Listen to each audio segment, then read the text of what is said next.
Assalamu alaikum wa rahmatullahi ta'ala wa barakatuhu. ‘Yan uwa mun tashi lafiya.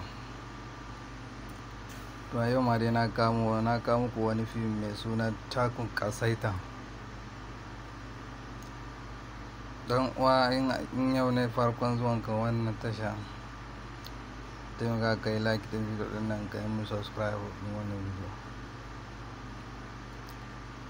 Sai da taimakon ku ne za mu rinka kawo muku video.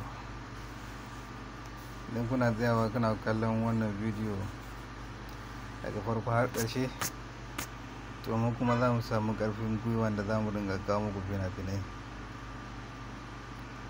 masu kyau insha Allah, ta yadda sai mun duba fim mai faɗa, mai ma'ana, ƙayatarwa da kuma nishaɗi da kuma ilmantarwa, sannan za mu kawo muku a wannan channel.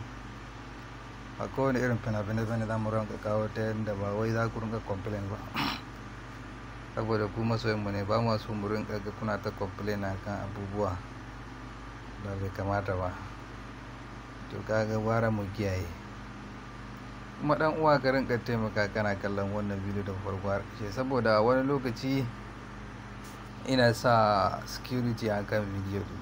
To kaga idan ba kalli video din har ƙarshe ba lalle bane ka samu iya bude video din, saboda idan ka je budewa za su nemi security cewa ka sa pin code wanda za ka bude video din. To kaga kuma Google idan har dai baka sa security ba, to ba za su barka ka wuce ba har ma ka samu daman kallon wannan video. Ka danna description din, za ka ga link din video din da zai kai ka har ƙarshe, ta yadda za ka kalli wannan video.